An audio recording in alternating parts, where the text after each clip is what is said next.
अलैना bill ईमानी व तमन्ना bill इहसान वस्सलातु वस्सलामु अला मन कान नबिय्युम व आदमु बैनल माइ व तीन व अला आलिहि व अस्हाबिहि अजमईन अम्मा बाद फ़अऊज़ु बिल्लाहि मिनश शैतानिर रजीम बिस्मिल्लाहिर रहमानिर रहीम सुम्मा लतुसअलुन्ना यौमइज़िन अनिन नईम सदक़ल्लाहुल अज़ीम। दुरूद शरीफ पढ़ें। अल्लाहुम्मा सल्लि अला सय्यिदना शफ़ीना नबीना मौलाना मुहम्मद बारिक वसल्लम सल्लल्लाहु अलैहि वसल्लम अलैका या रसूलल्लाह सल्लल्लाहु अलैहि वसल्लम। आपका ये तारीखी गांव आबादी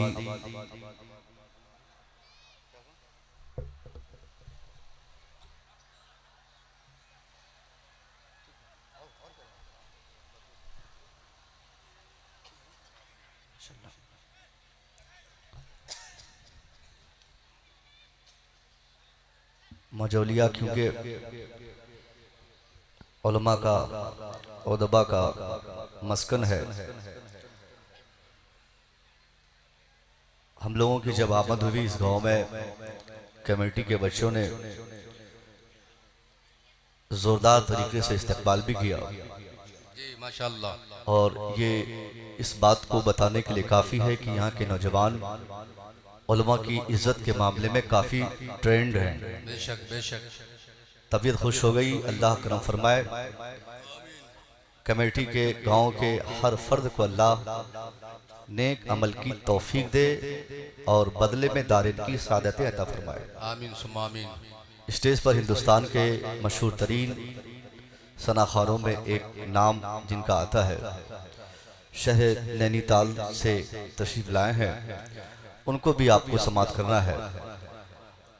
हज़रत नक़ीब अहले सुन्नत ने बड़ी मोहब्बतों के साथ दिए हुए या बताए हुए वक्त पर मुझे बुलाया, वरना अभी शायर मोहतरम की नादखानी होती फिर मेरी तकरीर होती।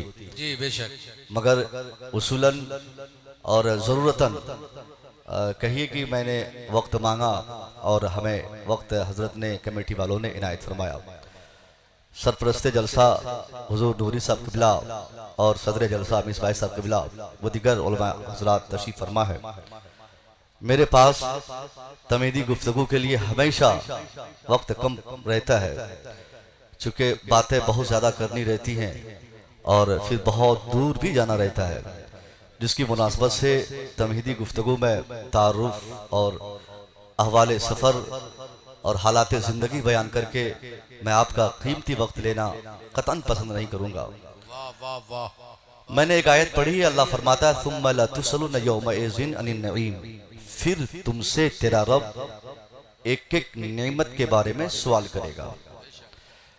यानी हमारा रब हम पर जितना भी एहसान फरमाया है, उन तमाम एहसानात के ताल्लुक से खुद रब फरमाता है कि मैं तुमसे मैदान महशर में अपनी तरफ से किए गए एहसानात का सवाल करूंगा कि मैंने जो तुम पर एहसान किए, उन एहसानात के बदले में तेरा रद्द अमल, तेरा रिएक्शन, तेरा अमल, तेरी जिंदगी, तेरी तर्ज जिंदगी क्या थी।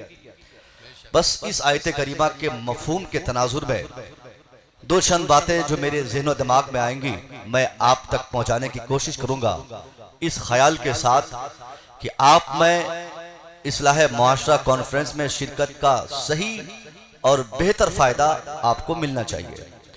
वैसे जलसों की आज कमी नहीं है, बड़े बड़े जलसे हम करा लेते, लाखों नहीं 5-5, 10-10 लाख का मजमा हमारे जलसों में होता। इस्लाह मुआशरा कॉन्फ्रेंस हम कराते, 10 साल नहीं, 20 साल नहीं, 25-30 सालों की जलसों की तारीख आज बिहार की, हमारे सरजमीन की हमें बदनाम कर रही है।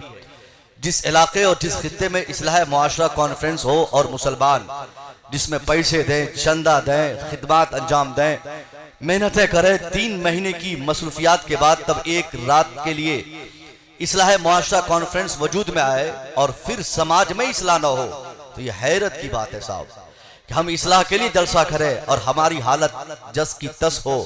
पहले अगर हमारा बेटा शराबी हो तो अब गैंगड़ी हो जाए तो क्या इस्लाम ने की। पहले भी हमने अगर जहेज का कारोबार किया, अभी भी हम उस पर बरकरार है, तो हमने क्या इस्लाह किया?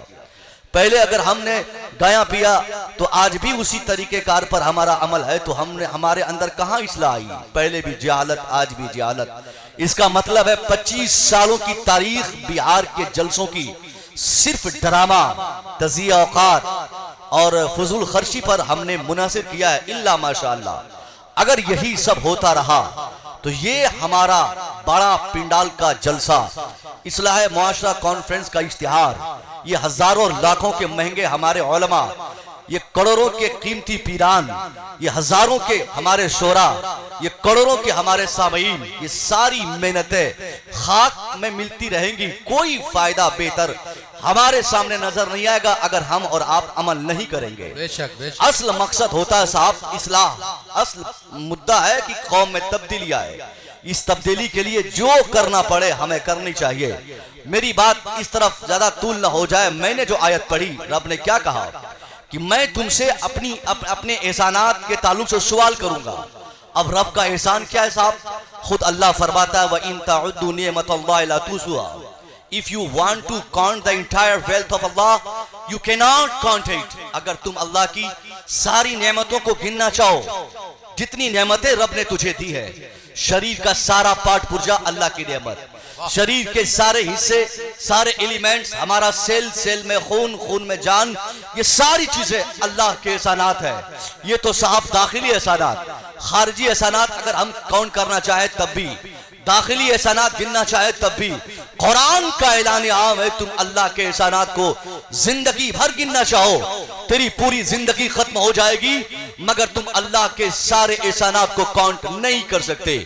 इतने एहसानात रब ने हम पर किए हैं। हमारा हाथ अल्लाह का एहसान, हमारी जबान अल्लाह का एहसान, हमारा पांव अल्लाह का एहसान, शरीर का सारा हिस्सा अल्लाह का एहसान। एक भी शरीर का पार्ट अगर अल्लाह हमको न देता, हाथ देता, एक देता, तो हम इनकम्प्लीट इंसान होते। पांव 2 देने हुए, 2 अल्लाह ने दिए, 2 की जगह पे अगर 1 पांव देता या 3 दे देता, तो ये भी साहब नक्शा, ये भी कमी थी, और इस कमी का एहसास जिंदगी भर हमें होता। किसी को 7 उंगलियां एक हाथ में हो जाए तो उसको थोड़ी सी हेजिटेशन होती है कि आम लोगों को 5, हमें 7 क्यों? ये अल्लाह ने हम पर कितने एहसानात फरमाए। 2 आंखों की जरूरत थी तो रब ने 2 आंखें दी, 2 हाथों से काम चलने थे तो रब ने 2 ही हाथ दिए, पांव 2 चाहिए थे तो रब ने 2 पांव दिए, और उस खूबसूरती के साथ कि पांव नीचे, हाथ कहां, आंख को जहां रहनी हो वही, कान को जहां फिट करना हो वही, यानी अल्लाह ने दिया भी और उसको सही दिशा और सही सूरत भी अता फरमाई। ये अल्लाह का एहसान है, और इन्हीं एहसानात के ताल्लुक से अल्लाह ने फरमाया है, कल मैदान महशर में बंदों से रब पूछेगा, बंदा मैंने जबान दिया, बोलने की कुव्वत दी, तूने क्या किया? मैंने पांव दिया, चलने की ताकत दी, तूने क्या किया? मैंने हाथ दिया, उठाने की कुव्वत दी, तूने क्या किया? मैंने तेरे पार्ट पुर्जे को दुरुस्त रखा, तूने क्या किया? हमारी पूरी जिंदगी को हमें खुद की अकाउंटेबिलिटी करनी चाहिए, खुद का मुहासबा करनी चाहिए कि अल्लाह की दी हुई सांसों का इस्तेमाल करते अल्लाह भूल जाते, हम अल्लाह के दिए हुए पांव का इस्तेमाल करते अल्लाह को फरामोश कर जाते, हम अल्लाह की दी हुई ताकतों को इस्तेमाल में लाते अल्लाह को फरामोश कर जाते। अगर अल्लाह हमसे पूछ ले कि बंदा मैंने तेरी 60 साल जिंदगी, मैंने 70 साल जिंदगी, मैंने 80 साल जिंदगी में करोड़ों तरह से मैंने नियामतें दी, अब बता कि तेरा तर्ज अमल क्या था, तेरी जिंदगी कैसे बीती, तेरा बचपना कहां बीता, तेरी जवानी कहां बीती, तेरा तूने अपने बुढ़ापे कहां बिताए। खुदा की कसम, आज जो हमारा व्यवहार, हमारा किरदार, हमारा कैरेक्टर, हमारी जिंदगी का अमल जिस तरीके से गुजरता है, कोई बच नहीं पाएगा। बचपना दागदार, जवानी दागदार, बुढ़ापे हमारे खराब, सारी जिंदगी के हिस्से खराब होते नजर आ रहे हैं। फिर हम कल क्या जवाब देंगे? यही ना कि बचपने में हमने साहब क्रिकेट खेल के गुजार दिया, जवानी में हमने अय्याशी कर दी, और बुढ़ापे की उम्र में हमने हिर्स और तमा और लालच के गड्ढे में फंसकर हमने अपने भाई की जमीन, हमने साहब समाज के पैसे, हमने दलाली करके, हमने बेईमानी करके, हमने ज्यादती करके अपने समाज को तबाह बर्बाद किया।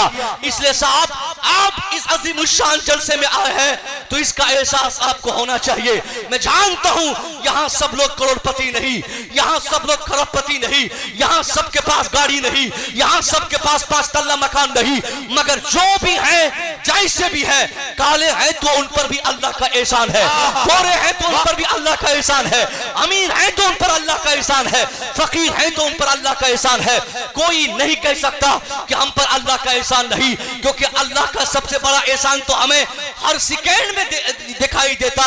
जब हम सांसें लेते तो अल्लाह एहसान फरमाता, सांसें लेते तो अल्लाह हमारे लिए ऑक्सीजन मुहैया फरमाता, और उसी ऑक्सीजन को कार्बन डाइऑक्साइड के जरिए निकालने की कुव्वत अल्लाह देता।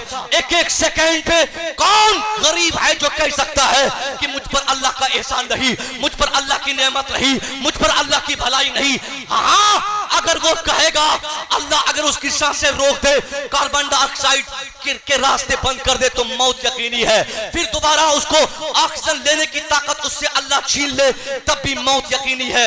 इसलिए आप गरीब भी हैं, फिर भी ये एहसास आप में रहना चाहिए कि आपकी जिंदगी का एक एक सेकेंड अल्लाह के एहसानात तले दबी है, आपकी जिंदगी दबी है।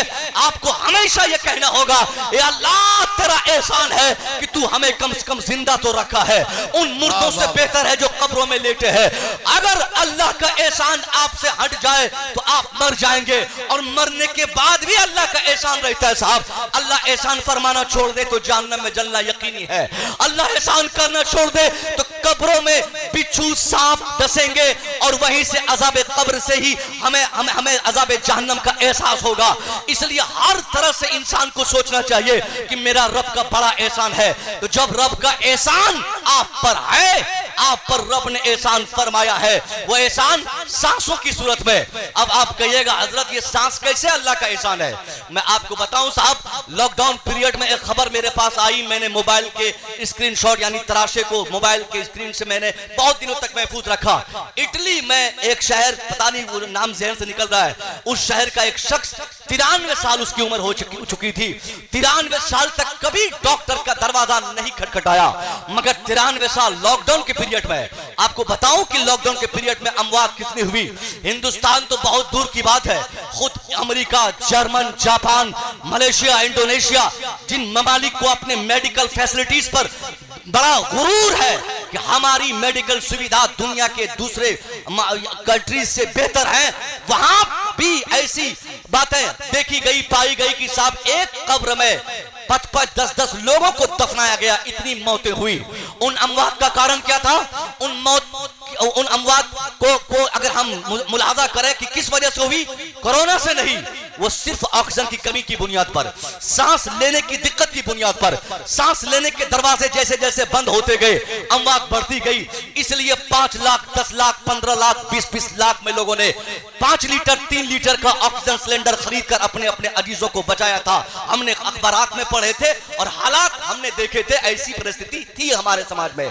उसी पीरियड में इटली का वो 93 साल का बूढ़ा, जब तबीयत बिगड़ी, उनके बच्चों ने उसको हॉस्पिटलाइज किया, डॉक्टरों ने जांच पड़ताल के बाद रिजल्ट लाकर बताया कि तेरे अब्बा हुजूर को सांस लेने में परेशानी है, अब अगर इसको बचाना है तो 4-5 दिन मेरे हॉस्पिटल में छोड़ने होंगे, मैं अपने वेंटिलेटर मशीन में इनको पहले लिटाऊंगा, मैं मसनूई ऑक्सीजन के जरिए इनके फेफड़े में सांसें पहुंचाऊंगा, फिर उसके बाद जब ये पूरी तरह से सही हो जाएंगे, फिर मैं इनको रिकवर करके मैं इनको वापस घर भेजूंगा। बच्चों ने दस्तखत किया, 5 दिन तक वो बूढ़ा उसी हॉस्पिटल में रहा, मशीन काम करती रही, डॉक्टर की एक मुकम्मल टीम उसकी निगरानी में, मशीन के जरिए वो डॉक्टर की पूरी टीम दवाई पहुंचाती रही। 5 दिन की कड़ी मेहनत के बाद जब वो बूढ़ा रिकवर्ड हुआ, बेहतर उसकी हालत हुई, डॉक्टर ने डिस्चार्ज किया, कहा बाबा अब आप सुरक्षित हैं, अब आप घर जा सकते हैं। बूढ़ा जैसे उस मशीन से उठा, उसके हाथ में एक पर्ची पकड़ाई गई जिसमें $5 लाख दर्शाए थे कि बाबा आपको $5 लाख रुपया देने हैं, $5 लाख देने हैं। उस बूढ़े ने जैसे उस पर्ची को पढ़ा, उसकी आंखें बहने लगी, थोड़ी देर के बाद वो चीखने लगा, चीख इतनी जबरदस्त हो गई कि सारे डॉक्टर्स घबरा गए, घबरा के उस बूढ़े के पास आकर हाथ हाथ जोड़ के कहने लगे, सारे मेडिकल स्टाफ उनको घेर कर कहते हैं, बाबा मेरे हॉस्पिटल में मत रोइए, आप रोइएगा मेरे हॉस्पिटल का नाम खराब होगा, मेरे हॉस्पिटल का इमेज खराब होगा, दूसरे पेशेंट को तकलीफ होगी, नया मरीज नहीं आना चाहेगा, इसलिए बाबा चीखिए मत, चिल्लाइए मत, मत रोइए। इतनी देर में हेड ऑफ द डिपार्टमेंट यानी मेन डॉक्टर आया। उसने सोचा लगता है ये बुढ़ा नाटक कर रहा है, इनको पैसा नहीं देना है, इसलिए सोचता यह है कि मैं रोऊंगा, मेरे रोने को देखकर ये लोग हमें कुछ माफ कर देंगे। तो हेड ऑफ द डिपार्टमेंट ने फैसला लेते हुए कहा, बाबा अगर ये $5 लाख ज्यादा है तो मैं 50% डिस्काउंट करता हूं, अब आपको $2.5 लाख पे करने हैं, मगर चीखिए मत, चिल्लाइए मत, इस तरह गिड़गिड़ाइए मत। उनके बाद फिर वो बूढ़ा और चीखने लगा। थोड़ी देर के बाद फैसला ये हुआ कि चलो पूरी फीस माफ कर दी जाए, दवाई के पैसे माफ कर दिए जाए, फ्री ऑफ कॉस्ट इनका इलाज इनको करके इनको चुपचाप भेज देते हैं ताकि ये बूढ़ा ड्रामा बंद करे। सारे डॉक्टरों ने कहा, बाबा अब आप चुपचाप घर चले जाइए, अगर पैसा देना ज्यादा भारी पड़ता है तो हम लोग पूरी फीस माफ करते हैं, कोई पैसे नहीं देने हैं। इतना सा सुनना था, उस बूढ़े बुजुर्ग को जलाल आया। उसने कहा, एक डॉक्टर बाबू तूने क्या मुझे फकीर समझा है? अरे तेरे पैसे देने न देने की वजह से मैं नहीं रोता, अल्लाह ने मुझे इतनी दौलत दी है, मैं चाहूं तुम जैसे कई हजार डॉक्टरों को अपने दस्तरखान पर बिठाकर कई महीने तक मुफ्त में खिला सकता हो, तुमको तनख्वाह भी दे सकता हो, तेरे मेडिकल कॉलेज को खरीद सकता हो। मेरे रोने का सबब, मेरे रोने की वजह यह नहीं कि मैं गरीब हूं डॉक्टर बाबू, वजह कोई और है।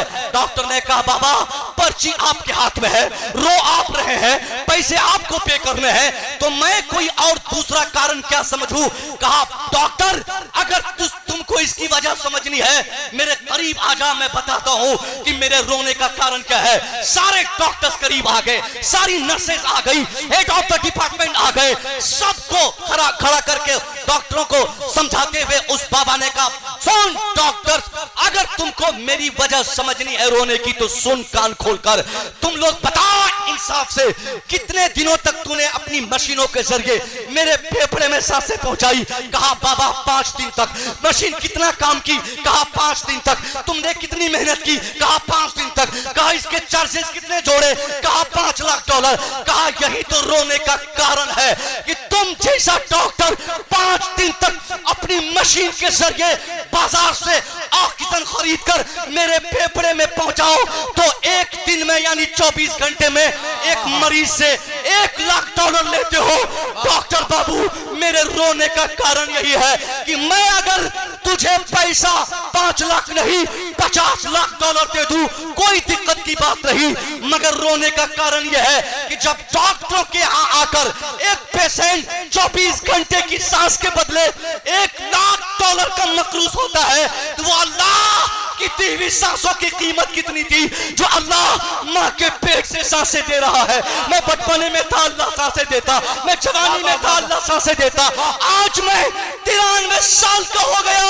डॉक्टर बाबू तेरे 5 दिन की सांसों की अगर 5 लाख कीमत है तो मेरे रब की 93 साल की सांसों की कितनी कीमत होगी? मैं 5 लाख तुझे दे दूं कोई फर्क नहीं पड़ता, मगर उस रब को मैं क्या जवाब दूंगा जिसने 93 साल से मुफ्त में मेरे लिए सांसों का इंतजाम फरमाया है। नारे तकबीर, नारे रिसालत, इस्लाहे मुआशरा कॉन्फ्रेंस, हैदल्लामा डॉक्टर मुसव्विर रजा PhD पूर्णिया। नारे तकबीर, नारे रिसालत। लाइट ऑपरेटर से गुजारिश है कि मदरसा के पास जो है लाइट कट गई है, आप जाकर के वहां ठीक करें, वहां अंधेरा हो गया है। लाइट ऑपरेटर, मदरसा में लाइट नहीं है, आप वहां जाकर दुरुस्त करें। अब बताइए, अब उस गरीब का क्या होगा जो अपनी गुर्बत का मजाक उड़ाते हुए चिलम, गाया, ताड़ी, दारू, शराब और अपनी गुर्बत को अपने लिए मजबूरी मानकर ये सब करता है। अरे गरीब है, अमीर है, क्या हुआ? हम हर सेकंड अल्लाह की सांसों का हम इस्तेमाल करते हैं, इसलिए आप गरीब हैं, आपको अपनी गुर्बत पर नाज करते हुए कहना चाहिए, अल्लाह मैं गरीब हूं, कोई दिक्कत नहीं, मगर तेरी नेमत मेरे साथ है। अब मेरा अमल, मेरी जिंदगी का हर हिस्सा तेरे फरमान के मुताबिक गुजरेगा। अब यही सब देखना हो। अगर अमीर है तो हीरोइन पिएगा, अमीर है तो ड्रग्स लेगा, गरीब है तो गाया पिएगा, गरीब है तो सांप चिलम फूकेगा, गरीब है तो गरीब का बच्चा वो आजकल वो सुलेशन वो जिससे टायर पंचर होने के बाद जो हम लोग साड़ते हैं उसका इस्तेमाल करता। ये सब क्या है? ये अल्लाह की नाफरमानी नहीं तो क्या है? अगर आपने इन हरकतों की बुनियाद पर या इन हरकतों के जरिए आपने रब की नाफरमानी की तो आप तैयार रहिए, बहुत ज्यादा दिन तो आपको दुनिया में रहना नहीं। 60 साल अगर आप जिंदा रह गए तो बहुत बड़ी बात है। एक रिसर्च आई थी कि साहब नई जनरेशन जो आज की जनरेशन है 21वीं शताब्दी की जनरेशन, इनमें की 99% जनरेशन 60 साल से पहले की मर जाएगी और ये सब मर जाएंगे, बूढ़े कोई नहीं होंगे। किसी को शुगर खा जाएगा, किसी को प्रेशर खा जाएगा, किसी की किडनी खत्म होगी, किसी के हार्ट की वजह से मौत होगी। इसलिए बहुत बड़ी जिंदगी आपकी नहीं है। 60 साल 55 साल बहुत हाईएस्ट अगर आपने परहेज किया, सब कुछ ढंग से किया तो 70 साल आप जिंदा रहेंगे। 70 साल के बाद तो फिर उसी कब्र के हवाले आपको होना होगा। जब रब पूछेगा कि मेरी दी हुई जिंदगी का तूने क्यों मिसयूज किया, तो जवाब तैयार रखिए, जवाब देना पड़ेगा। आपकी पूरी जिंदगी का जवाब देना पड़ेगा, आपको पूरी लाइफ के एक सेकंड का जवाब देना पड़ेगा। पैसे का जवाब, माल का जवाब और क्या जिंदगी के हर हिस्से का जवाब देना होगा। यही करने के लिए हम तैयार नहीं। हम जमीन लेने के चक्कर में, हम मकान बनाने के चक्कर में, अपनी पूरी लाइफ को रंगीन करने के चक्कर में आज की तारीख में हमारे लोगों ने हमने इस तरह से अपनी आखिरत को बर्बाद कर दिया, जिसके लिए आज हमें 10 लाख खर्च करके इस्लाह मुआशरा कॉन्फ्रेंस करानी पड़ती है ताकि कौम तक पैगाम जाए और इन बच्चों की आंखें नम हो और ये बच्चे, ये नौजवान अपने जिंदा होने का बेहतर मकसद समझकर अपनी जिंदगी को आखिरत के लिए बेहतर मानकर जिंदगी में इस तरह से अमल करें कि जब चाहे मौत आनी हो आ जाए, खुश होकर मौत को गले लगा ले, इस इंतजार में कि हमारा अमल बेहतर है, आज मौत आएगी कल हमें जन्नत मिल जाएगी। मगर ये अमल हमारा है नहीं। आज हम साहब बड़ी बड़ी कॉन्फ्रेंस करते, कितने पैसे खर्च होते, क्या जरूरत थी इसकी? इसकी जरूरत नहीं थी अगर आप में सुधार होती, इसकी जरूरत नहीं थी अगर बाप अपने बेटे को खुद मना करता। अगर ताड़ी पीने वाला, शराब पीने वाला बेटा घर आता है, मैं पूछता हूं उन गार्जियंस को, आपकी मौजूदगी में आपका बेटा शराबी बना, आप कहां थे? आप किसी खतीब के इंतजार में, आप आलिम के इंतजार में, आप मस्जिद के इमाम के इंतजार में कि इमाम साहब खिताब से बताएंगे तो इस्लाह होगी, कयामत तक नहीं होगी। पीर साहब आएंगे तो इस्लाह होगी, कयामत तक नहीं होगी। मुसव्विर रजा खिताब करेंगे तो तब्दीली आएगी, कयामत तक नहीं आएगी। जब तक इसके लिए आप कमर बस्ता नहीं होंगे, जब तक आप मुकम्मल तैयारी के साथ अपनी औलाद की तब्दीली के लिए, गैर मामूली तब्दीली के लिए आप खुद अपने हाथ में डंडे नहीं पकड़ेंगे, आप खुद उसकी बेहतर तरबियत के लिए अब अपने बेटे से कह दे कि बेटा शाम 7 बजे के बाद तेरे लिए घर का दरवाजा बंद होगा, नो एंट्री का बोर्ड चिपका दीजिए। बेटा 12 बजे रात में घर आता, बाप धड़ल्ले से दरवाजे की किल्ली खोलकर बेटे का इस्तेकबाल करता, कोई नशे में, कोई गया पीकर, कोई लूडो खेलकर, कोई साथियों से मस्ती करके, टाइम वेस्ट करके आता, बाप खाना लगवाता और फिर बेटे को कहता जाके सो जा। यही बाप को जानना चाहिए, आज सिगरेट पीकर बेटा 12 बजे रात घर आया है, कल वही बेटा 1 बजे रात गया पी के आएगा, फिर 1 हफ्ते के बाद हीरोइन की दवाई लेगा, फिर पागल की तरह उसका बाप तावीज मांगेगा, हजरत बेटा बिगड़ गया, उसका ज़हन भटक गया, दिमाग खराब हो गया। नहीं, जलसों से नहीं होगा, आपको तैयारी करनी होगी। मुस्तफा करीम ने जिम्मेदारी आपको दी है। नबी ने क्या फरमाया? मन रा मिनकुम मुनकरन फलयुगय्यिरहु बियदी। Anyone who sees any types of disease in your society, तेरे समाज का हर व्यक्ति जो भी, जहां भी, जब भी, जैसे भी किसी को खिलाफे शरअ काम करता हुआ देखे, ये जिम्मेदारी आम्मतुल मुस्लिमीन की है। जब आम मुसलमानों की ये जिम्मेदारी है तो आपको अंदाजा करना चाहिए कि आपको बाप होने की हैसियत से कितनी बड़ी जिम्मेदारी हासिल है। आपका बेटा शराबी बना, आपने मारा तक नहीं, अरे पहले दिन अगर आप कायदे से पीट दिए होते, आपकी बेटी घर छोड़ के भाग गई, उस दिन आप कहां थे? जिस दिन बेटी मोबाइल यूज करती, आप उनके थैले में मोबाइल पकड़ते, उनके पर्स में मोबाइल देखते, गौर के साथ मोबाइल देखते, घर पे आपने चार्जर देखा, घर में आपने मोबाइल पकड़ा, आपने नहीं मना किया। और आज जब 18 साल की बड़ी बेटी हो गई, 25 साल का बेटा हो गया, जब आज मुकम्मल बिगड़ गया, तो आप मौलवी साहब को तलाश रहे कि हजरत ताबीज दीजिए, पानी दम करके दीजिए, बच्ची बिगड़ गई। नहीं नहीं, कोई नहीं सुधरेगा, बेटी अब भागेगी आपकी।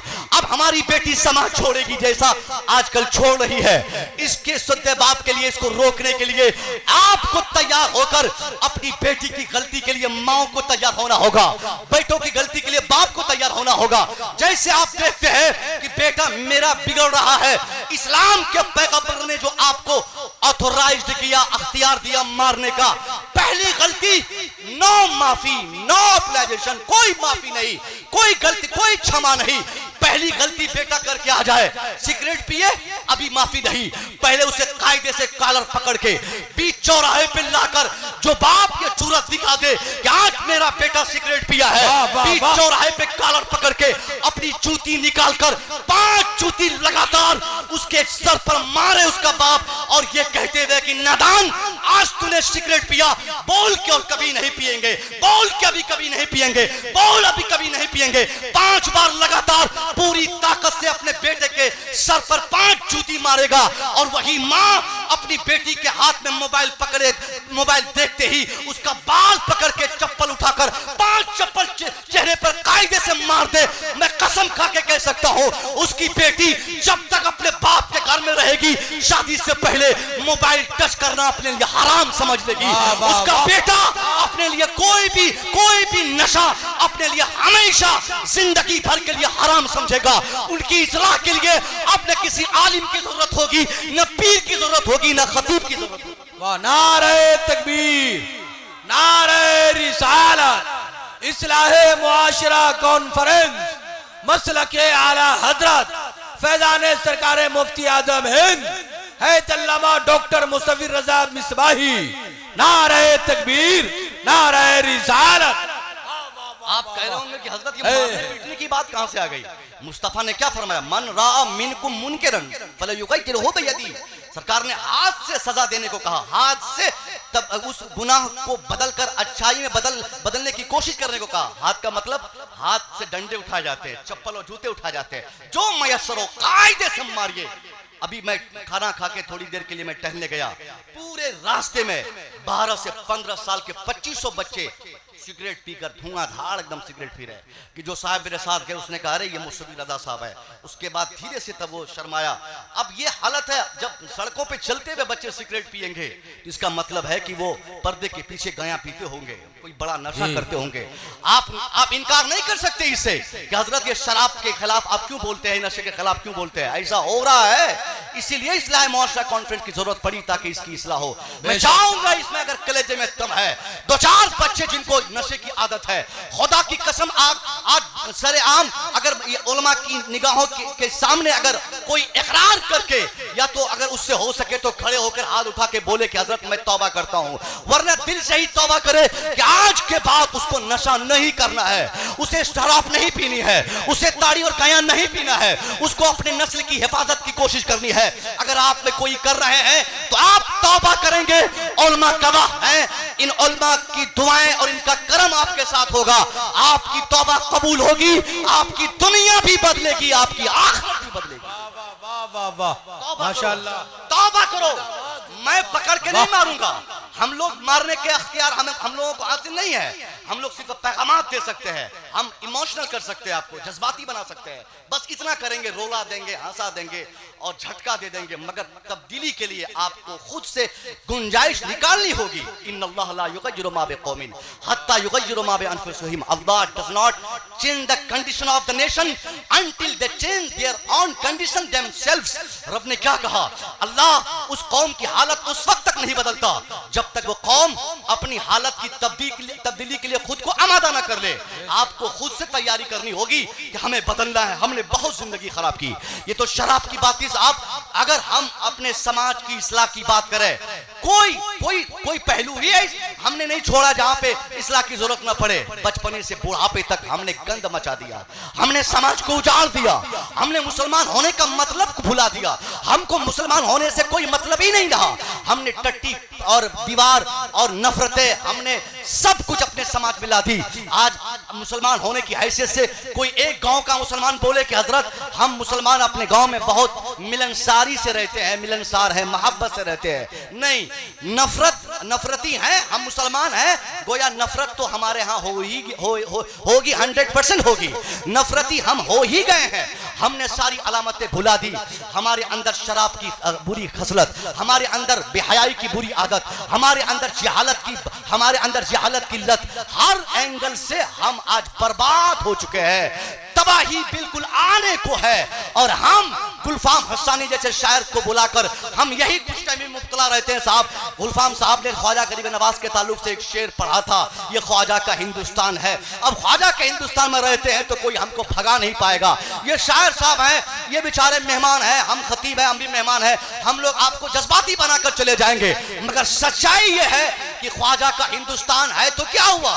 आपको यहां से मिटाने के लिए 5 मिनट काफी है, क्योंकि आप बदकिरदार हो गए, आप बदतमीज हो गए। ख्वाजा ने ऊंटनी को बिठा दिया, आपकी ऊंटनी को जिन लोगों ने नहीं उठा सका वो हमें क्या भगा पाएंगे?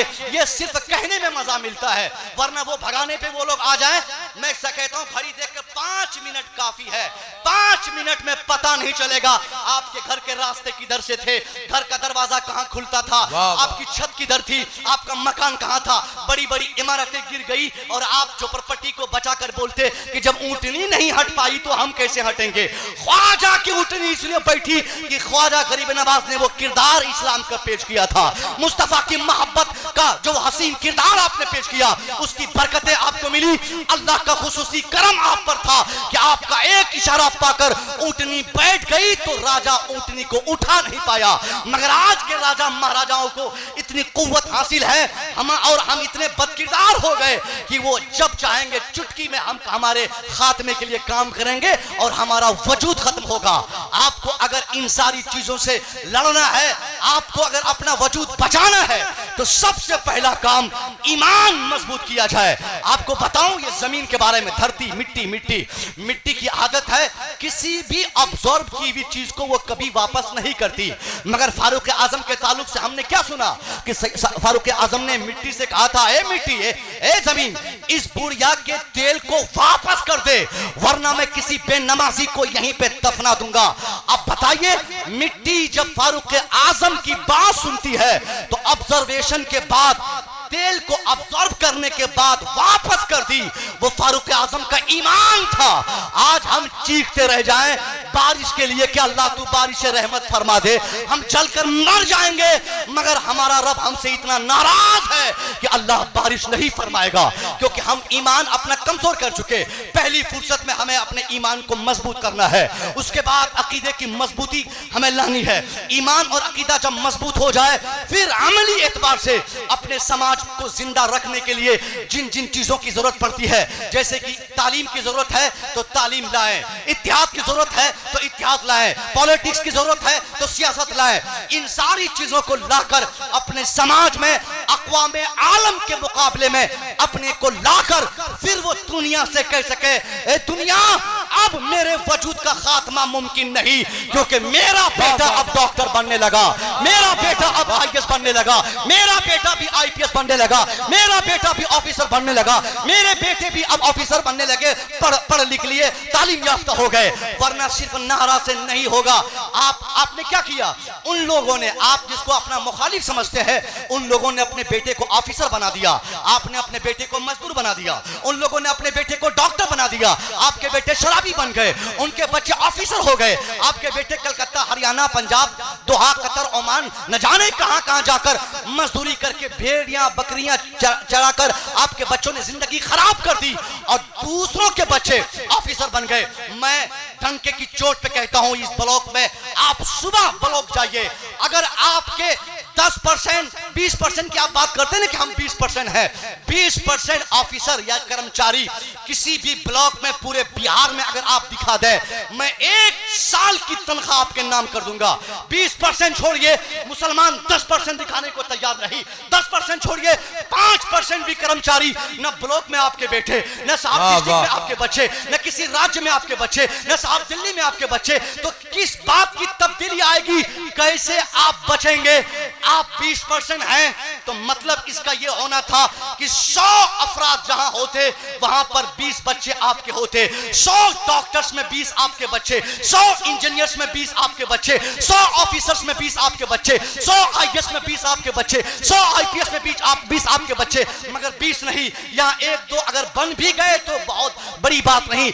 अक्सर बच्चे हमारे जाहिल, कलकत्ता पूरा हमने भर दिया, दिल्ली पूरी हमने भर दी, लुधियाना पूरा हमसे गंद कर रहा। मैं कमाने से मना नहीं करता, मगर 25 साल के बेटे को आपने कमाने क्यों भेजा? ये 25 साल के बेटे जिनको इंटर करके, ग्रेजुएशन करके, जिसको आईएएस और आईपीएस की तैयारी करनी थी, मगर उस 25 साल के नौजवान को आपने कमजोर करके, मजदूर बनाकर आपने लिच्छवी एक्सप्रेस पकड़ा के आपने दिल्ली भेज दिया मजदूरी करने के लिए। कौन सा तुम्हें तीर आपका बेटा मार देगा? 60 साल तक आपका बेटा लुधियाना में खटेगा।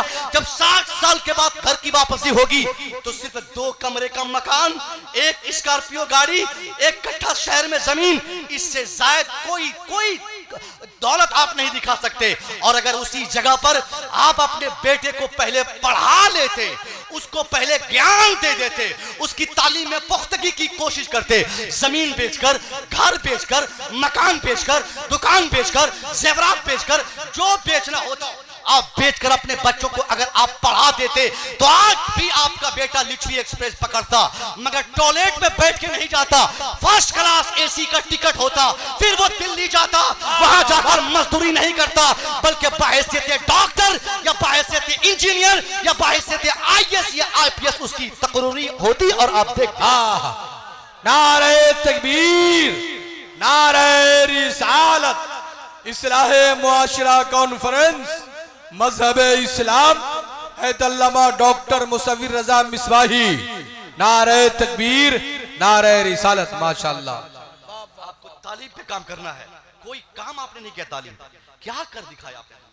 अभी लगातार तकरीबन 7 से 8 महीने मुझे हो गए, यहां तक के शबे मेराज के जलसे से भी मैंने, बड़ा जलसा था, जलसे का तकाजा यह था कि मैं साहब मेरा जो नबी बयान करता, मगर थोड़ी देर के लिए ही सही मैंने एजुकेशन पर बल देकर अपनी कौम से मैंने दरखास्त की कि कुछ नहीं करना, आंख बंद करके आपको पढ़ाना है। आज भी मुर्गिया चौक पर दिन में मैंने पैगामात दिए कि साहब, आज लोग बोलते ना कि सीतामढ़ी हमारा, बिहार हमारा, बंगाल हमारा, दिल्ली हमारी, गुजरात हमारा और कर्नाटका हमारा, मुंबई हमारा, सब कहिए हाँ ले तेरा, दिल्ली तेरी ले ले, 10 साल नहीं 15 साल के लिए ले ले, मुंबई तेरा ले ले, मुंबई भी तू अपना ले ले, बंगाल बोलता मेरा ले, बंगाल भी तू ले ले।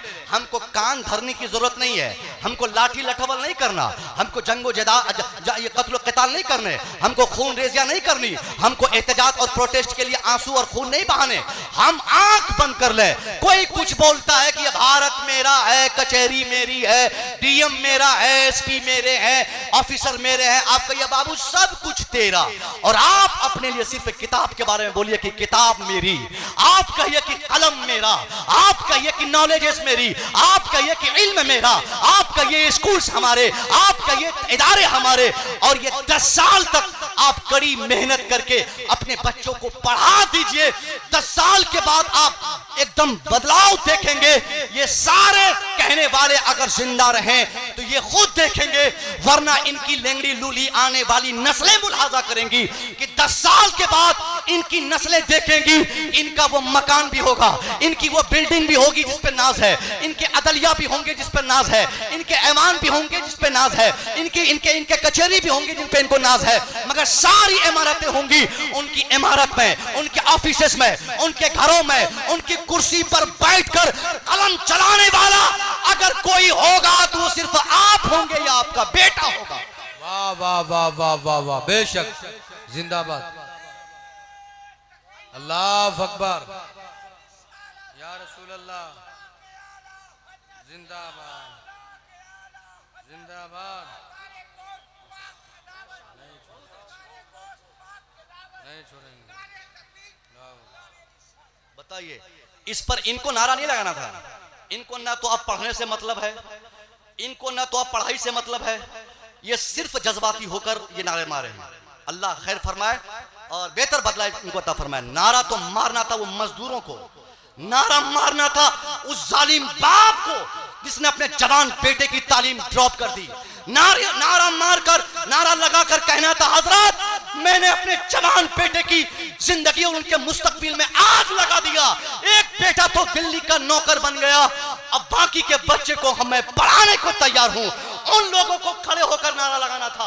ये 10,000 कमाने वाले ये लोग क्या समझते हैं, मगर नहीं सुधरने वाले। ये आपका बेटा लुधियाना में कमा कर क्या करेंगे?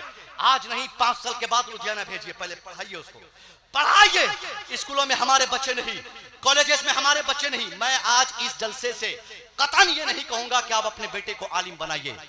कह सकता हूं आलिम हूं, आलिम बनाने क्यों नहीं कहूंगा, आलिम बनाने में क्या नुकसान है, मगर थोड़ी देर के लिए आपके जहन के मुताबिक, आपकी फिक्र के मुताबिक आलिम बनाने में अगर आपको तकलीफ है, मान गया ये तकलीफ आपकी जायज है, तो साहब जिस मैदान को आपने कामयाबी का मैदान समझा, उस मैदान की कामयाबी के लिए मैं आपको बताता हूं, आप कुछ नहीं करते उस मैदान में भी। आखिर में आपका बेटा ना आलिम बन पाते, आपके बच्चे ना मौलवी बन पाते, खामखा आपके बच्चे, और आप टारगेट करते करते आलिमों को, अपने बेटे को आप मजदूर बना देते। कुछ तो पढ़ाते, बोलिए पढ़ाइएगा इंशाअल्लाह, बोलिए पढ़ाइएगा। यहाँ गैर मुस्लिम भाई भी मेरी आवाज सुन रहे होंगे, उनके कान भी भरे होंगे, लोगों ने उनको बताया होगा, अगर वो इस्लाम जानना चाहते हैं, इस्लाम में एजुकेशन की क्या अहमियत है, अगर वो समझना और सुनना चाहते हैं, तो इस्लाम की सबसे बड़ी जंग के ताल्लुक से मैं बताता हूं, और ये एहसास आपको भी होगा कि इस्लाम में इल्म की क्या अहमियत है, क्या किरदार मेरे मुस्तफा ने पेश किया था। पहली जंग अजीम जिसे जंग बदर हम कहते हैं, जंग बदर के ताल्लुक से ये हमारे अहबाब या हम जब बहसत खतीब और बहसत सामे आप, सिर्फ इतना हमने बताया कि हम 313 सामने 1000, काम खलास, बस इतना, इससे ज्यादा नहीं जानता कोई। बस इसी पर नारे मारते, हजरत 313 हम थे, सामने 1000 हमने हरा दिया। अरे साहब, जंग का इख्तिताम इस पर थोड़ी हुआ, जंग इस पर खत्म थोड़ी हुई थी। अभी बहुत सारी चीजें आपने बताई नहीं, हमने बताई नहीं और आपने सुनना चाहा नहीं। ये सच है हम 313 थे, ये भी सच है हम 1000 को पछाड़ दिए, ये भी सच है हम भूखे थे, सामने खाना खा के आए थे, ये भी सच है हमारे पास असलहे कम थे, सामने असलहे थे, ये सच है कि हमारे पास सवारियां नहीं थी, सामने सवार और सवार होकर लोग आए थे। मगर ये सच्चाई के साथ साथ ये भी सच है कि हमको अल्लाह ने कामयाब फरमाई, मगर इन कामयाबी के साथ साथ एक बड़ी कामयाबी कहां थी जो हम बता नहीं पाते।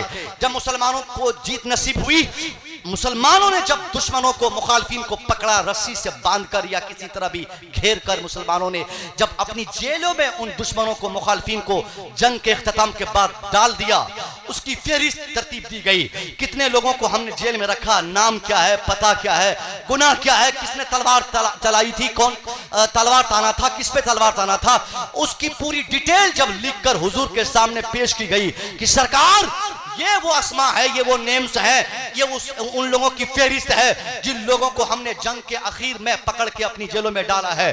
सरकार इनके साथ क्या किया जाए, आप बताइए, हम क्या करें। सरकार तो आलम फुल ऑथोराइज थे, मुकम्मल बाख्तियार मुस्तफा, ऐसा अख्तियार आपको हासिल था, आप सिर्फ इशारा फरमा देते। हमारा ईमान कहता है मुसलमान अपनी जेलों में बंद उन तमाम मुखालफिन का न हाथ पांव तोड़ते, बल्कि दुनिया भर में जहां जहां भी इस्लाम की मुखालफत की आवाज लगाने वाले कोई दिखाई देते, मुसलमान उनकी टंगड़ी तोड़ने के लिए काफी थे, मुस्तफा का इशारा मिल जाता। मगर नहीं, मुस्तफा करीम मुस्कुराते हैं। आपने मुस्कुरा कर फरमाया इनका हाथ न तोड़ा जाए, इनकी टांग न काटी जाए, इनका सर कलम न किया जाए, इनके गर्दन न मारी जाए, इनको उल्टा न लटकाया जाए। आप चाहते तो कह सकते थे, मुसलमान चाहते तो कर सकते थे, अपने दुश्मनों को पूछ पूछ के मारते। क्या रे तू ये था तलवार था चलाना था, तू ही था भाड़ा चलाता था, तू ही था इस्लाम के खात्मे की तारीख चलाया था। अब आया है मेरी जेल में, अब बताता हूँ, चल उल्टा लटक जा, चल मैं तेरी चमड़ी निकालता हूँ, तू अपनी टंगली दे दे, अपनी जबान दे दे, अपनी गर्दन दे दे, अब तेरी जान में लेना चाहता हूँ। मगर खुदा की कसम इस्लाम की तारीख बताती है, मैं अपने हिंदू भाइयों से कहूंगा कि वो मेरे नबी की तारीख सुने, गौर से सुने। अपने दुश्मनों को मेरे मुस्तफा ने किस तरह से उनको बचाया है और क्या खूबसूरत आपने बदला लेने का आपने जहन दुनिया के सामने पेश फरमाया। आप मुस्कुराए, आपने कहा इनको हाथ ना काटा जाए, इनकी जबान ना काटी जाए, इनकी गर्दन ना मारी जाए। आपने फरमाया इनसे जाके कह दो, इनमें से अगर कोई शख्स तलवार चलाने के साथ साथ कलम चलाना जानता है, अगर है कोई जिनको किताब का ज्ञान है, अगर है इनमें से कोई जिनको किताबी नॉलेजेस है, तो इनसे कह दीजिए कि ये घबराए नहीं, इनसे कह दीजिए कि ये डरे नहीं, इनसे बोल दीजिए कि इनको खौफ करने की जरूरत नहीं, वो चुपचाप मेरे यहाँ आ जाए, अकेला आ जाए, एक व्यक्ति आए, हमारे 10 लोगों को पढ़ा दे, मैं बगैर किसी मुतालबे के उसे आजाद कर दूंगा। वाह वाह, बेशक, माशाअल्लाह, जिंदाबाद जिंदाबाद, सुभान अल्लाह, वाह, बहुत ही खूबसूरत पैगाम, वाह, माशाअल्लाह।